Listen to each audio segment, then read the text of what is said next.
આપ સર્વોને હેતપૂર્વક જય શ્રી સ્વામિનારાયણ।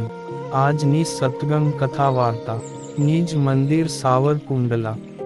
આજની સત્સંગ કથા વાર્તામાં આપણે ચાતુર્માસ ઉત્સવ કથા અંતર્ગત જયા પાર્વતી વ્રત વિધિ અને મહાત્મ્ય કથા સાંભળશું। આપણી વિરાટ હિન્દુ સંસ્કૃતિમાં ઘણા વ્રત આવેલ છે। ઘણી વાર આપણને તેનો મર્મ નથી સમજાતો, પરંતુ તેની પાછળ કોઈ ને કોઈ કારણ કે વૈજ્ઞાનિક આધાર પણ હોય છે। આ વ્રતો કુમારિકાઓ તથા સૌભાગ્યવતી સ્ત્રીઓ કરે છે। ભગવાન વેદવ્યાસે કુમારિકાઓને આદ્યશક્તિના અંશ તરીકે વંદનીય અને પૂજનીય ગણી છે, જેમાં 2 વર્ષની કન્યા કુમારિકા, 3 વર્ષની ત્રિમૂર્તિ, 4 વર્ષની કલ્યાણી, 5 વર્ષની રોહિણી, 6 વર્ષની કાલિકા, 7 વર્ષની ચંડિકા, 8 વર્ષની શાંભવી, 9 વર્ષની દુર્ગા અને 10 વર્ષની સુભદ્રા તરીકે પૂજાય છે। આ કુમારિકાઓ આદ્ય શક્તિના અંશ સ્વરૂપમાં પાર્વતી ગૌરીની આરાધના માટે તથા તેમના આશીર્વાદ માટે ગૌરી વ્રત ઉજવે છે। આ વ્રતનો પ્રારંભ અષાઢ સુદ પાંચમથી થાય છે।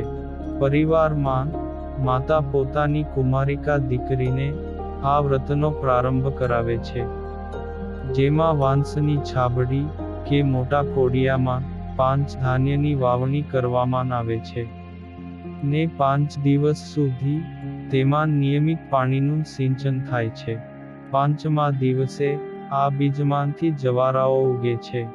આ જવારાઓ માન ગૌરીના આશીર્વાદથી ઉગ્યા હોવાના ભાવથી આ જવારા ગૌરીમાં કે જે અપ્રભંશ થતા ગોરમા તરીકે પૂજાય છે।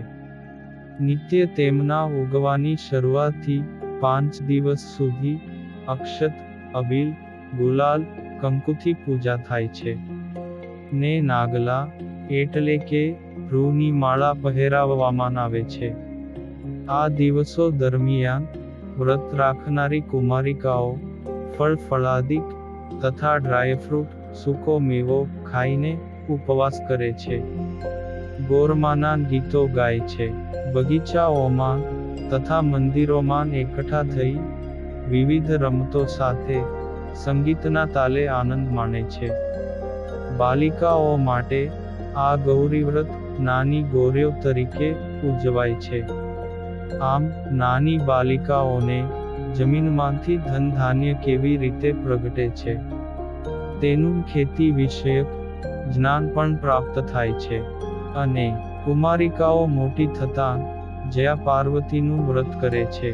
આ વ્રતનો પ્રારંભ અષાઢ સુદ 13થી થાય છે। કુમારિકાઓની સાથે સૌભાગ્યવતી સ્ત્રીઓ પણ આ વ્રત કરે છે, જેમાં 5 દિવસ મોળું ભોજન ખાઈને ઉપવાસ કરવાનો હોય છે। આ વ્રત દરમિયાન મીઠું શા માટે વર્જિત છે તેની સાથે પણ એક દંતકથા જોડાયેલી છે કે એકવાર માતા પાર્વતીએ તમામ દેવી દેવતાઓને કૈલાસ પર્વત પર ભોજન માટે આમંત્રણ આપ્યું હતું। તે બધા દેવી દેવતાઓ કૈલાસ પહોંચ્યા, જ્યાં માતા પાર્વતીએ અનેક પ્રકારની વાનગીઓ તૈયાર કરી હતી। આ પછી માતા પાર્વતીએ બધાને ભોજન પીરસ્યું અને બધાએ ખૂબ ઉત્સાહથી ભોજન કર્યું। માતા પાર્વતીએ બનાવેલો ખોરાક ખાઈને બધા દેવી દેવતાઓ ખુશ થયા, પરંતુ જ્યારે માતા પાર્વતીએ તે ભોજન ખાધું ત્યારે તેમાં મીઠું નહોતું। તેથી માતા પાર્વતીએ વિચાર્યું કે બધા દેવી દેવતાઓ તેમના આદર માટે મીઠા વગરનું ભોજન ખૂબ જ પ્રેમથી આરોગ્યું। તો આ પછી માતા પાર્વતીએ તમામ દેવી દેવતાઓને કહ્યું કે મીઠા વિનાનું ભોજન ઉપવાસનું ભોજન સમાન માનવામાં આવે છે અને તેથી તમામ દેવી દેવતાઓએ વ્રત રાખ્યું છે। ત્યારથી લઈને આજ દિવસ સુધી અષાઢ માસના શુક્લ પક્ષની ત્રયોદશીનો દિવસ જયા પાર્વતી વ્રત તરીકે મનાવવામાં આવશે। જેમાં મીઠાનું સેવન વર્જિત રહેશે. વર્તમાન સમયમાં પણ બહેનો અન્ય વ્યવસાયમાં વ્યસ્ત હોય તો પ્રથમ દિવસે અને વ્રતની ઉજવણીના છેલ્લા દિવસે એટલે અષાઢ વદ તેરસે એમ 2 ઉપવાસ કરે તો પણ વ્રત કર્યું ગણાય છે. આ વ્રત દરમિયાન શિવ પાર્વતીની પૂજા થાય છે અને શિવ મંદિરો વ્રતી બહેનોથી વ્રતના ગીતો તથા ભજન ધૂનથી ગુંજી ઉઠે છે.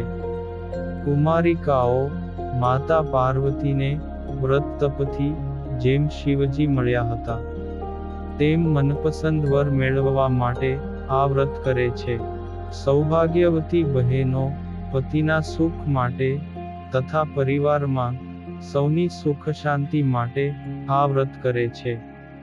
વર્ષ દરમિયાન ઘરમાં અન્ન જળના ભંડાર ભરેલા રહે તેવી મનોભાવના સાથે બહેનો આ વ્રત કરે છે. સંતાન પ્રાપ્તિ માટે પણ આ વ્રત લેવામાં આવે છે. આ જયા પાર્વતી વ્રત 3, 5, 7, 10 કે તેથી વધુ વર્ષ બાદ ઉજવાય છે. વ્રતની ઉજવણી વખતે 5 કુમારિકાઓ તથા સૌભાગ્યવતી સ્ત્રીઓને ભોજન કરાવીને ભેટ સોગાદ આપવામાં આવે છે. આ વ્રતો સ્ત્રીશક્તિ જાગરણ, સામાજિક સમરસતા તથા ધર્મ સંસ્કાર માટે ઉજવાય છે. વ્રતી નારી શક્તિમાં તપ, ત્યાગ, આત્મસંયમ, સહનશક્તિ, સ્વાસ્થ્ય સભાનતા, સદાચાર, સ્વધર્મનું ગૌરવ વગેરે સદ્ગુણો કેળવાય છે. ઋષિ પરંપરા દ્વારા હિન્દુ સંસ્કૃતિમાં આ વ્રતો બહેનોને વારસામાં મળ્યા છે જે સદીઓથી ઉજવાય છે. આ વ્રતોની ઉજવણીમાં દેવી સ્વરૂપે માન પાર્વતીનું ચિત્ર ફોટો મૂકવામાં આવે છે. આ ચિત્રમાં માન પાર્વતીને 4 હાથ દર્શાવ્યા છે. ઉપરના એક હાથમાં શિવજી જ્યારે બીજા હાથમાં ગણેશજી દર્શાવ્યા છે. માતાના નીચેના એક હાથમાં માળા જ્યારે બીજા હાથમાં કમંડળ દર્શાવ્યા છે. પુરાણો તથા શાસ્ત્રોમાં માન પાર્વતીએ આ વ્રત કર્યું હોવાનું પ્રમાણ છે. ત્યારબાદ માતા પાર્વતીના આશીર્વાદ પામવા માટે ત્રેતાયુગમાં સીતા માતાએ શ્રીરામ તથા પ્રતાપી પુત્રો સંતાનો માટે તથા પરિવારમાં તથા રાજ્યમાં સુખ શાંતિ અર્થે આ જયા પાર્વતીનું વ્રત કર્યું હોવાનું જાણવા મળે છે. દ્વાપર યુગમાં આ વ્રત માતા કુંતાએ કર્યું હતું. આ પરંપરાને આધારે વર્તમાનમાં પણ આ વ્રતો સ્ત્રીઓ મનાવાંછિત ફળ મેળવવા ઉજવે છે. માન પાર્વતીએ તપશ્ચર્યાથી આ વ્રત લઈને શિવજી જેવા ઉત્તમ સર્વગુણ સંપન્ન પતિ તથા ગણાધિપતિ ગણેશજી સહિત કાર્તિકેય અને પુત્રી ઓખા સહિત ઉત્તમ સંતાનોની પ્રાપ્તિ કરી હોવાનો ઉલ્લેખ શિવ પુરાણ તથા શાસ્ત્રોમાં વર્ણવાયો છે. માન પાર્વતીના હાથની માળા એ ભક્તિ તથા જીવનમાં શાંતિ માટેનું પ્રતીક છે.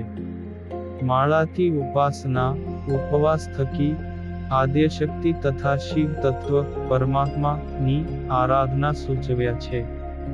કમંડળ અર્થાત પરિવાર તથા સૃષ્ટિ અન્ન જળ ધન ધાન્યથી ભરપૂર રહે તેવો ભાવ છે. દુષ્કાળ કે અતિવૃષ્ટિ ન થાય તેવો ભાવ છે.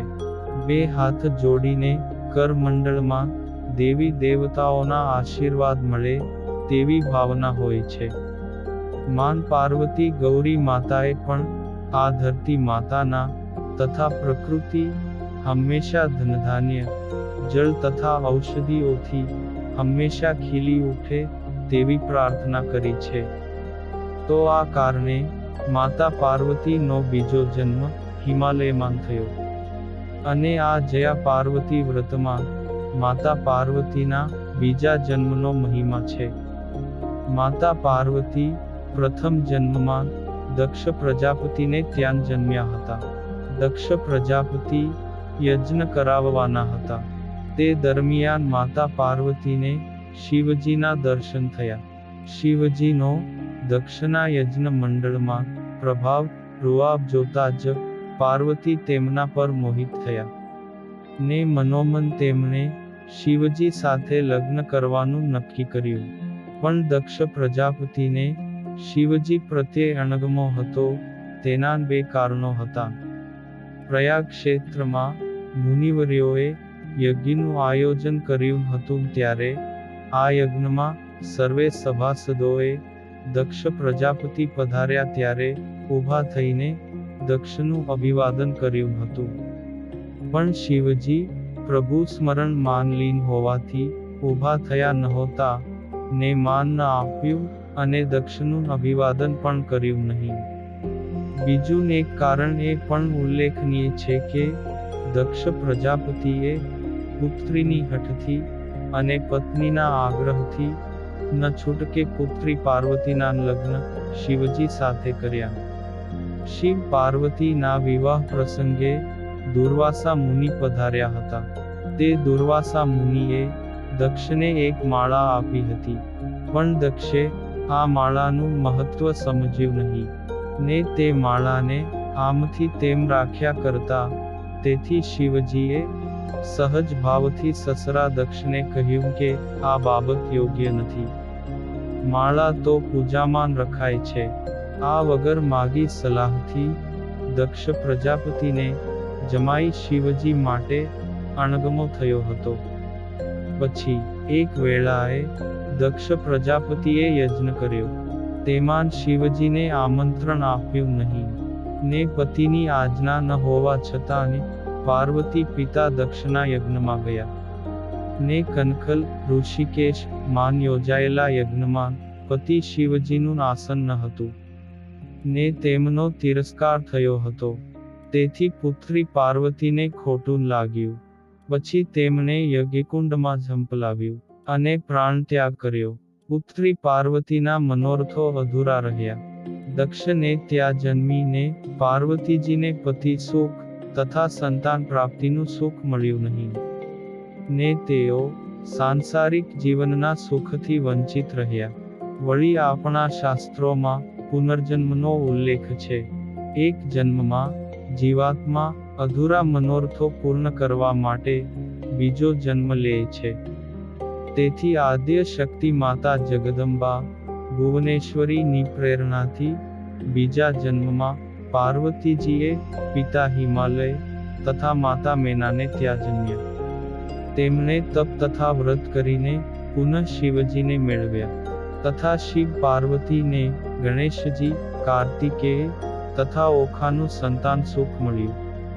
આમ બીજા જન્મમાં માતા પાર્વતીએ જે વ્રત કરીને મનોવાંછિત ફળ મેળવ્યા હતા તે જ આ જ્યાં પાર્વતી વ્રત તરીકે ઓળખાયું, જે ઋષિ પરંપરાથી સનાતન ધર્મમાં હિન્દુ સંસ્કૃતિમાં સ્ત્રીઓ માટે અમૂલ્ય ને અણમોલ તથા અદ્ભુત વ્રતનું ઉદાહરણ બન્યું. કલિયુગમાં પણ આમ સ્ત્રીઓએ ગૌરી વ્રત તથા જયા પાર્વતીના વ્રતોની ઉજવણી કરીને હિન્દુ સંસ્કૃતિમાં વ્રતની પરંપરાના વારસાને જાળવી રાખ્યો છે. આ વ્રતની અનેક વાર્તાઓ પુરાણો તથા શાસ્ત્રોમાં છે. આવી જ એક પ્રચલિત ધર્મવાર્તા કે જે વ્રતવાર્તા વ્રતી બહેનો વાંચે છે તે સંભળાવું છું. તે ભાવથી સાંભળજો. કાશી નગરીમાં સદાચારી, સત્વાદી અને સેવાભાવી એક દંપતી રહેતું હતું. તેઓ આખો દિવસ પ્રભુ ભક્તિમાં લીન રહેતા હતા. ભૂખ્યા જનોને તથા અભ્યાગતોને ભોજન કરાવતા હતા. વળી તે નિરાધારોને આશરો પણ આપતા હતા. ઈશ્વર કૃપાથી આ દંપતી પાસે પરિશ્રમથી પ્રાપ્ત કરેલી અખૂટ સંપત્તિ પણ હતી. તેઓ ગુરુકુળોમાં સખાવત પણ કરતા હતા. પતિ પત્ની બંને એકબીજાના સહકારથી સદાવ્રત તથા સેવા કાર્યો કરતા હતા. તેમનામાં સહેજે પણ અભિમાનનો છાંટો ન હતો. કાશી નગરીના સમગ્ર પંથકમાં આ દંપતીની પ્રસિદ્ધિ ફેલાવા માંડી ને દૂર દૂરથી શ્રેષ્ઠીઓ તથા સંત મહાત્માઓ પણ તેમના દર્શને આવવા માંડ્યા. એક વખત મહર્ષિ નારદ મુનિ કાશી નગરીમાં આવ્યા. તેમણે આ ગૃહસ્થીનો મહિમા સાંભળ્યો. તેમને પણ આ ગૃહસ્થીને ત્યાં જવાની પ્રેરણા થઈ. નારદ મુનિ ફરતા ફરતા ત્યાં આવી ચઢ્યા. તે ગૃહસ્થ દંપતીએ તેમને આવકાર આપીને ફળાદિકથી સ્વાગત કર્યું. તે નારદજી પ્રસન્ન થયા. પછી નારદજીએ પૂછ્યું ત્યારે તે ગૃહસ્થીએ કહ્યું કે, હા મુનિરાજ, આપની કૃપાથી સર્વ વાતે સુખ છે. પણ બોલતાન તે ખચકાઈ ગયા. એટલે નારદજીએ કહ્યું કે ખચકાવાની કાની જરૂર નથી. તમારા મનમાં જે કાની હોય તે વિના સંકોચે કહો. હે મુનિરાજ, બીજી કોઈ ઈચ્છા તો નથી, પણ એક સંતાનની ખોટ છે, જે મારા આ સદાવ્રતને સંભાળે. આમ કહીને તે ગૃહસ્થે મુનિને પ્રણામ કર્યા. ત્યારે નારદજી બોલ્યા, જે અહીંથી તમે દક્ષિણ દિશામાં જાવ ત્યાં એક અપૂજ શિવલિંગ છે. ઘણા વર્ષોથી તેની કોઈ પૂજા કરતું નથી. ત્યાં જઈને તમે શંકર પાર્વતીની શ્રદ્ધાપૂર્વક સેવા પૂજા કરો, તો સદાશિવ ભોળાનાથ તમારા પર પ્રસન્ન થશે. તમારી સર્વ મનોકામના પણ પૂર્ણ થશે. આમ આશીર્વાદ આપીને નારદજી ચાલતા થયા. પછી બીજા જ દિવસે નારદ મુનિની સલાહ પ્રમાણે પતિ પત્ની દક્ષિણ દિશા તરફ ચાલી નીકળ્યા. ત્યારે ઘોર વન વગડામાં ભૂખ્યા અને તરસ્યા બંને શિવલિંગની શોધમાં નીકળે છે. પણ ક્યાંને આવું મંદિર મળતું નથી. તે બંને જણા થાકીને એક ઝાડ નીચે આરામ કરવા માટે બેઠા. એવામાં પત્નીની નજર એક મોટા ડુંગરની ટોચ પર પડી. ત્યાં તેને મંદિર હોવાનો અણસાર થયો. તે તેણીએ કહ્યું કે, હે નાથ, જુઓ પેલા ડુંગરની ટોચ પર. ત્યાં નારદ મુનિના કહ્યા પ્રમાણેનું શિવ મંદિર હોઈ શકે છે. અને આ મંદિરનો અણસાર મળતાની સાથે જ દંપતીનો થાક તથા ભૂખ તરસ મટી ગયા. ને તે બંને જણા ચાલતા ચાલતા ડુંગરની ટોચ પર પહોંચ્યા. ત્યાં એક શિવ મંદિર હતું. તેથી બંનેના હૃદયમાં હરખ માતો નથી. તેમણે મંદિરમાં સફાઈ શરૂ કરી. શિવલિંગ પરથી પાંદડા તથા ધૂળ સાફ કર્યા. પાસેની નદીમાંથી પાણી લાવીને શિવલિંગ તથા તેની સમક્ષ રહેલી પાર્વતીની મૂર્તિને પણ સ્નાન કરાવ્યું. અને મંદિર પાસે બીલીપત્રનું ઝાડ હતું. ત્યાંથી બીલીપત્રો લાવીને શિવલિંગ પર ચડાવ્યા. શિવમહિમ સ્તોત્રનો પાઠ કર્યો. ને તળેટીના જંગલમાં જઈને ફળ ફૂલ લાવી શિવજીને અર્પણ કર્યા. આમ આ દંપતીએ સતત 5 વર્ષ સુધી શંકર પાર્વતીની પૂજા કરી. પણ ભગવાન શંકર પ્રસન્ન થયા નહીં. એક દિવસ નિત્યક્રમ પ્રમાણે પતિ વનમાં ફળ ફૂલ લેવા માટે ગયો. પણ સાંજ પડવા આવી હતી છતાં તે પાછો ફર્યો નહીં. એટલે પત્નીને અનેક પ્રકારની શંકા થવા લાગી. પતિની વાટ જોતા જોતા પત્ની થાકી ગઈ. પછી ન છૂટકે તે પતિની શોધ કરવા માટે નીકળી પડી. પરંતુ આ વન તો ખૂબ જ બિહામણું હતું. ને ઠેર ઠેર જંગલી પ્રાણીઓ, વાઘ, સિંહ અને રીંછોના ભયંકર ઘૂઘવાટા સંભળાતા હતા. શિયાળ પણ કરુણ રુદન કરતા હતા. ઘુવડ જેવા નિશાચરો આમથી તેમ ફરતા જોવામાં આવે. તેને કશું અમંગળ થયું હોવાનો ભય થવા લાગ્યો. છતાં પણ હિંમત રાખીને શિવ પાર્વતીનું રટણ કરતી કરતી તે ચાલવા લાગી. અચાનક તેની નજર એક ઝાડ નીચે પડી. ને જોયું તો તેનો પતિ બેભાન દશામાં પડ્યો હતો. તેના પગના અંગૂઠામાંથી લોહી નીકળતું હતું. ને તેણે જોયું તો પતિના પડખામાં એક કાળો નાગ ફૂંફાડા મારતો જતો હતો. થોડીક ક્ષણો પછી તેણે આંખો ઉઘાડી. ત્યાં તો તેની સમક્ષ સોળે શણગાર સજીને ઊભેલા માતા પાર્વતીજી પ્રગટ થયેલ જણાયા. ને માતા પાર્વતીના દર્શનથી તેનામાં નવીન ચેતના આવી ગઈ. તે માતા પાર્વતીને જોતા જ પત્ની તેમના ચરણોમાં પડી ગઈ. માતા પાર્વતીએ તેના મૃત પતિના શરીર પર હાથ ફેરવ્યો, ને તુરંત જ પતિએ આંખો ઉઘાડી અને ભાનમાં આવી ગયો. તે આળસ મરડીને ઊભો થયો. તેણે પણ માતા પાર્વતીજીના દર્શન કર્યા, ને બંને જણા ધન્ય થયા. પછી પાર્વતીજી બોલ્યા કે તમારા બંનેની અનન્ય ભક્તિ તથા શ્રદ્ધા જોઈને હું ખૂબ જ પ્રસન્ન થઈ છું. માટે તમારે જે જોઈએ તે માગી લ્યો. ત્યારે દંપતીએ કહ્યું કે હે માતા ભગવતી, અમારે બીજું કંઈ જોઈતું નથી, પણ એક શેર માટીની ખોટ છે, તો તેનો ઉપાય બતાવો. ત્યારે માતા પાર્વતીજી બોલ્યા, જે તમે જયા પાર્વતીનું વ્રત કરો તો તમને અવશ્ય સંતાન પ્રાપ્તિ થશે. પછી તે પત્નીએ કહ્યું કે માતાજી, આ વ્રત કેવી રીતે કરાય? ત્યારે પાર્વતીજી બોલ્યા, જે આ વ્રત અષાઢ સુદ 13ને દિવસે કરવામાં આવે છે અને વદ બીજના દિવસે પૂર્ણ થાય છે. આ વ્રત કરવાથી તમને સંતાન પ્રાપ્તિ ઉપરાંત મને જેમ આ વ્રતથી શિવજી મળ્યા છે, તેમ કુમારિકાઓને પણ તેનો મનગમતો ભરથાર મળે છે. તે ઉપરાંત સ્ત્રીઓને સૌભાગ્ય પણ પ્રાપ્ત થાય છે. આ વ્રત 5, 10, 15 કે 20 વર્ષે અનુકૂળતા પ્રમાણે ઉજવવું. તે દિવસે કુંવારી કન્યાઓ, ગોયણીઓ ને સૌભાગ્યવંતી સ્ત્રીઓને ભોજન કરાવવું અને બ્રાહ્મણો પાસે આ વ્રતની ઉજવણીની પૂજા કરાવીને દાન દક્ષિણા આપવી. કુટુંબના સૌ પરિવારજન તથા સગા સંબંધીઓને ભોજન કરાવવું ને ગોરમાની પૂજા કરવી. વ્રતમાં ઉગાડેલા જવારા નદીમાં કે પીપળાના ઝાડ નીચે અથવા તો માતાજીની ડેરીએ નિયત સ્થળે પધરાવવા. ને વ્રતી બહેનોએ ભોજનમાં મીઠું લેવું નહીં, એટલે કે મોળું એકટાણું કરવું અને વ્રતની કથા સાંભળવી તથા ઘરમાં દાદા દાદી તથા વડીલોને પ્રણામ કરીને આશીર્વાદ મેળવવા. આ વ્રતથી સૌનું કલ્યાણ થાય તેવા આશીષ મળે છે. આમ વ્રતનો મહિમા સંભળાવીને માતા પાર્વતી અંતર્ધાન થઈ ગયા.